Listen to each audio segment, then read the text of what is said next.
Hi friends, मैं परविंदर खारी। Friends, आज की हमारी गेम राहुल पंत जी की वीडियो रिकमेंडेशन है और जिस गेम के ऊपर उन्होंने मुझे वीडियो सजेस्ट किया है फ्रेंड्स, वो गेम है सन 1937 की वंस अगेन विंटेज गेम। और खेलने वाले खिलाड़ी हैं वेसिली पनोव वर्सेस आइगोर बोंदराविस्की। रशियन नाम होते ही इतने खतरनाक है। यूएसएसआर चैंपियनशिप की ये गेम है तिबिलिसी, जो कि आज की डेट में जॉर्जिया की राजधानी है। चलिए शुरू करते हैं। जहाँ E4 के साथ वेसिली पनोव ने शुरू किया। इगोर का रिप्लाई यहाँ E6 यानी फ्रेंच डिफेंस का आया। D4 हुआ, D5, नाइट D2, चलिए C5, E takes D5, E takes D5, then knight at G goes to F3, then knight C6, bishop आया B5 स्क्वायर पर। और देखिए गेम के जो पूरी गेम में लड़ाई चल रही है, नाइट को फिलहाल पिन कर दिया है, यानी कि D4 स्क्वायर पर सारी लड़ाई चल रही है। लेकिन उससे पहले यहाँ ब्लैक ने पहले चेक दी। चेक से बचने के लिए तो किंग हटाओ या बिशप को वापस ले आओ, बिशप वापस आएगा ऑब्वियस है। क्वीन IC2 स्क्वायर पर, और इसके बाद यहाँ व्हाइट का आया castle. Night F6 रुकाया E1 square पर, और कोई ऐसा इमीडिएट प्रॉब्लम है नहीं। बिशप E6 यहाँ पहले ब्लैक ने किया, डिस्कवर्ड चेक भी खामखा में क्यों ले।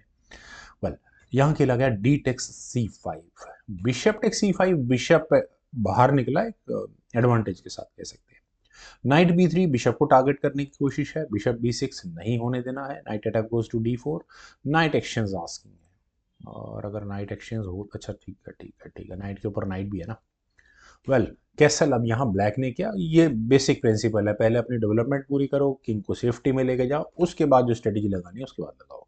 और वैसे भी गेम का मूव नंबर 13 आ चुका है। यहाँ C3 के ऑप्शन को चुना गया वाइट के द्वारा। नाइट आया E5 स्क्वायर पर। और फ्रेंड्स देखिए, नाइट के E5 स्क्वायर पर आने के बाद क्वीन की पोजीशन से जो पहला मूव आपके दिमाग में आना चाहिए, वो बिशप को F4 स्क्वायर पर ले जाने का ही होना चाहिए। नाइट पिन करो, एडवांटेज लेने की कोशिश करनी है। बिशप हटाओ और आपके सामने कुछ ना कुछ एडवांटेज मिल जाएगा। आप नाइट हटाओगे, बहुत कुछ होगा यहाँ पर। लेकिन यहाँ खेला गया H3 का मूव। चलिए, नाइट आया C4 स्क्वायर पर। ब्लैक ने वो काम कर लिया, अपने नाइट को बाहर निकाल लिया, एक एडवांटेज था वो भी नहीं देने दिया। लेकिन बिशप D3, और बिशप D3 के बाद देखिए टारगेट लगाने की तैयारियां शुरू हो चुकी हैं। किस तरह से होगा गेम इवॉल्व, वो बाद की बात है। रुक गोज टू E8 टाइगर ने किया, देन हुआ नाइट E2। फ्रेंड्स, अगर आप यहाँ देखें, नाइट E2 थोड़ा सा दिक्कत वाला मूव है।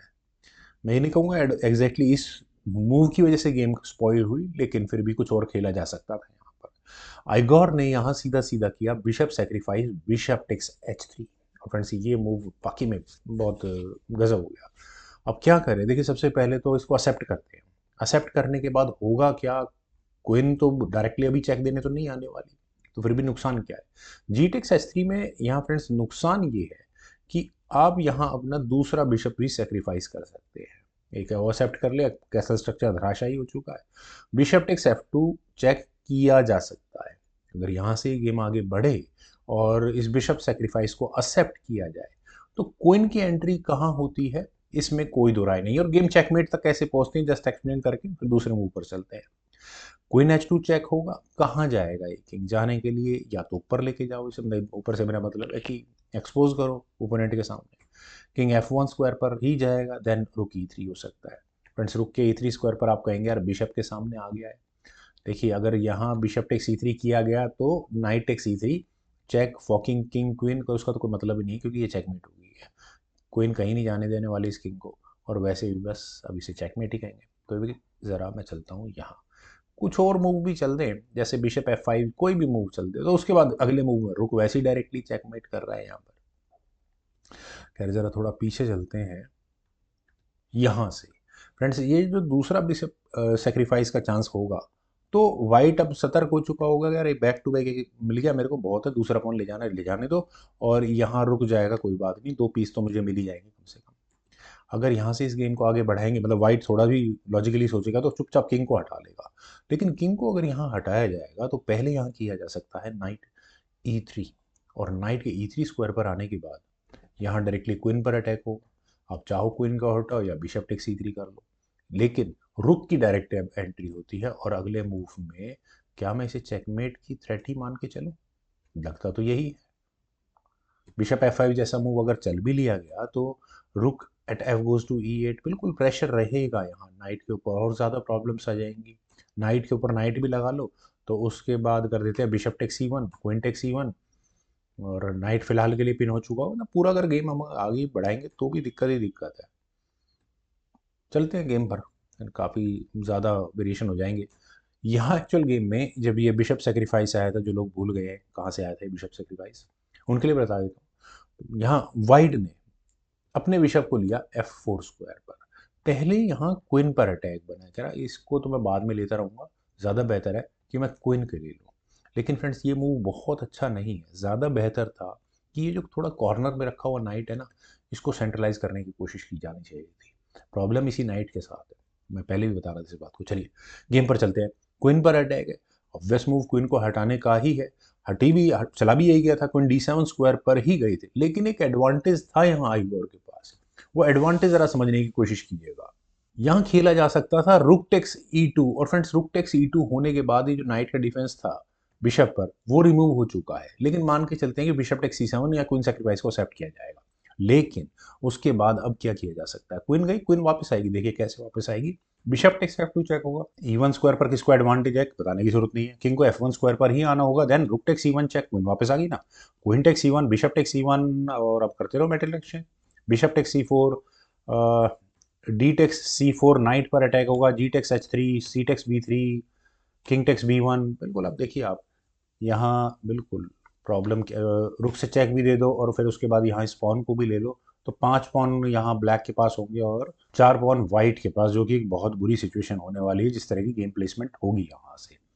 लेकिन चलते हैं जरा गेम पर। यहाँ खेला गया था क्वीन D7, क्वीन के D7 स्क्वायर पर आने के बाद फ्रेंड्स क्या यहाँ क्वीन एक्सचेंज जैसा कुछ हो सकता है क्या? तो क्या वाइट यहाँ बिशप टेक C4 के लिए जा सकता है? लेकिन अगर यहाँ से ही गेम आगे बढ़ेगी तो मुझे एक क्लियर मूव नजर आ रहा है क्वीन का G4 स्क्वायर पर जाना। ये सब वेरिएशन है। अगर यहाँ से ही गेम आगे बढ़ती है तो बिशप टेक्स D5 किया ही जाएगा, और यहाँ पॉन ठीक है, मेटल कोई दिक्कत नहीं है। Knight takes D5, queen takes D5 होने के बाद यहाँ G2 स्क्वायर पर बिल्कुल डिफेंस होगा, लेकिन E2 स्क्वायर पर प्रॉब्लम्स क्रिएट हो जाएंगी। Rook takes E2, rook takes E2, queen takes E2, और यहाँ F2 स्क्वायर पर भी प्रॉब्लम होगी, रुक आ जाएगा F1 स्क्वायर पर। खैर चलते हैं जरा गेम पर पीछे। फ्रॉम हेयर यहाँ खेला गया जी टेक्स H3, फाइनली एक्सेप्ट किया गया। चलिए क्वीन टेक्स F3, ब्लैक की प्लानिंग यही थी। बिशप टेक्स C4 खेला गया फाइनली, लेकिन पहले तो है तो एक चेक, क्वीन G4 चेक। और फ्रेंड्स अब अगर गेम आप लोगों के लिए छोड़ रहा हूँ, देखिए F2 स्क्वायर पर रखा हुआ पॉन फिलहाल के लिए पिन है, तो अगर आप बिशप को बीच में लगाने का सोच रहे हैं तो रुक से यहाँ पहले इस नाइट को लिया जाएगा और उसके बाद यहाँ G3 स्क्वायर पर रखे हुए बिशप को। खैर तो व्हाइट ने कहा कि ठीक है किंग F1 स्क्वायर पर ले लेता हूँ, नाइट का डिफेंस बिशप पर जरूरी है, लेकिन रुक टेक्स बिल्कुल होगा ही होगा और कुछ इलाज भी नहीं। लेकिन मुझे यहाँ एक चेकमेटिंग थ्रेट नजर आ रही है क्वीन को F3 स्क्वायर पर ले जाकर। इस चेकमेट को कैसे बचूंगे? नाइट को यहाँ बिल्कुल ले जाकर बचा जा सकता है, नाइट बीच में बिशप की फायरिंग लाइन ही बंद हो जाएगी। क्वीन से आप डायरेक्टली चेक देते हो तो नाइट जंप करके वापस आ जाएगा, लेकिन बिशप टेक्स D4 किया है उसी को उड़ा दो। क्वीन टेक्स D4 या नाइट टेक्स D4 जो कुछ भी यहाँ किया जाएगा, रुक टेक्स E2। और चलिए ये मुझे चेकमेट की थ्रेट यहाँ नजर आ रही है क्वीन का H1 स्क्वायर पर ले जाने के बाद, तो व्हाइट को यहाँ किंग को G1 स्क्वायर पर ही लेकर जाना होगा। लेकिन चलते हैं जरा फ्रेंड्स गेम पर। जरा यहाँ खेला गया बिशप टेक्स F2, एक्सपोज कर रहे हैं पूरी तरह से यहाँ आइगोर इस गेम में, मतलब सेक्रीफाइस की जड़ी लगा रखी है। कोई किंग टेक्स F2, देन हुआ नाइट E4 चेक, और इस चेक से बिल्कुल डेंजरस चेक है। किंग गया F1 स्क्वायर पर, then queen F3 check, king के जाने के लिए G3 स्क्वायर बचा, G1 स्क्वायर बचा हुआ, वहीं ये किंग गया, क्वीन F2 चेक होगा। किंग है यहाँ से H1 स्क्वायर पर, देन हुआ रुक E6। और फ्रेंड्स क्या कुछ चेकमेटिंग थ्रेट H6 स्क्वायर से? नहीं नहीं नहीं, G6 स्क्वायर पर रुक आएगा और अगले मूव में कुछ इस तरह की चेकमेट की थ्रेट बनेगी। लेकिन आप कहेंगे यार रुक ही सामने लगा दो, अगर ऐसा होता है तो, लेकिन उसके बाद आपको यहाँ से चेकमेटिंग थ्रेट भी नजर आ जाएगी। लेकिन फिर भी व्हाइट के पास चांसेस क्या है, क्वीन को D3 स्क्वायर पर लेकर जाना, ये चांसेस हो सकते हैं। चलिए इस गेम को थोड़ा भी, अच्छा बिशप भी लटका हुआ है, इस पर यही करा जाएगा फिर तो। डी टेक C4 होगा, फॉकिंग नाइट एंड क्वीन, और क्वीन से आप पॉन ले नहीं सकते, अदरवाइज यहाँ ब्लैक को अपना मूव लगाने का मौका मिल जाएगा। क्वीन को E3 स्क्वायर पर लेकर जाया जा सकता है फ्रेंड्स। हाँ ये मूव है कि आप फोर्सफुली क्वीन एक्सचेंज की बात कर लो, लेकिन उसके बाद नाइट गंवाना पड़ जाता है। खैर चलते हैं गेम पर। यहाँ खेला गया था बिशप टेक्स D5, और बिल्कुल प्रॉब्लम्स तो हैं, लेकिन अब मेरे ख्याल से ग्रिप काफ़ी स्ट्रांग हो चुकी है। क्वीन F3 चेक, किंग आया H2 स्क्वायर पर, रुक से चेक लेनी नहीं है ना, अदरवाइज दिक्कत हो जाएगी। रुक आया G6 स्क्वायर पर और अगले मूव में ये है चेकमेट की थ्रेट। आप बिशप से नाइट लो तो भी वो चेकमेट की थ्रेट, अच्छा क्वीन से भी चेकमेट आ रही है, दो तरफ से चेकमेट हो रही है। अब कैसे बचा जाए यहाँ फ्रेंड्स? अब वेसेली थोड़ा फंस चुके हैं, उन्होंने यहाँ किया बिशप टेक्स F7 चेक। कुछ सेक्रीफाइस देकर कोई रास्ता निकालने की कोशिश की गई, नहीं हुआ कुछ भी। रुक टेक्स F7, क्वीन से चेक आई, रुक बीच में लग गया और अब क्या करें फ्रेंड्स? देखिए सबसे बड़ी दिक्कत ये है कि यहाँ आपको चेकमेट की थ्रेट नजर आ रही है, तो क्या यहाँ इस रुक की फायरिंग लाइन को बंद किया जा सकता है? देखिए जरा एक बार करके, बिशप को G5 स्क्वायर पर ले लेकिन अरे यार नाइट टेक्स G5 तो क्लियर हो गया, अगले मूव में फिर वही झगड़ा। तो ये रास्ता भी ठीक नहीं है। खैर यहाँ खेला गया क्वीन D5 चेक। चलिए क्वीन का कम से कम यहाँ इस H5 स्क्वायर पर आना तो रुकवाया वाइट ने। किंग गया H8 स्क्वायर पर, देन हुआ नाइट G3, रुक की फायरिंग लाइन भी बंद हो चुकी है। और चलिए नाइट से नाइट लो, और अच्छा क्वीन अनडिफेंडेड है। तो फाइनल मूव था यहाँ पर आइगोर का क्वीन F2 चेक। और यहाँ इस मूव के बाद वैसिली पेनाउ को रिजाइन करना पड़ेगा। रेजिग्नेशन का रीजन देखिए। अब किंग को कहाँ लेकर जाओगे आप? अगर ये किंग H3 स्क्वायर पर जाता है तो उसके बाद रुक टेक्स G3 चेक। आप बिशप से अगर यहाँ रुक लेते हैं तो अगले मूव में चेकमेट की थ्रेट। अगर आप किंग मूव करते हैं तो क्वीन H2 चेक और रोमेट होगी। थोड़ा पीछे लेकर चलता हूँ। अगर किंग H1 स्क्वायर पर जाता है तो क्या होगा? नाइट टेक्स G3 चेक होगा। और फिर क्या करोगे आप? बिशप टेक्स G3 कर लो, देन उसके बाद चलिए रुक को बीच में लगाओ, सीधा सीधा बजाय रोकने का चेक्स के सिलसिले को चालू रखो। रुक H6 चेक होगा, क्वीन बीच में लगा लो, रुक से फिर दोबारा चेक, फिर दोबारा चेक। फ्रेंड्स बहुत ही शानदार गेम, मुझे उम्मीद है आप सभी लोगों को भी जरूर पसंद आई होगी। तो वीडियो को लाइक शेयर, यूट्यूब चैनल को सब्सक्राइब प्लीज जरूर करें। कमेंट सजेशन का मुझे बेहद इंतजार रहेगा। Thank you for watching. Bye.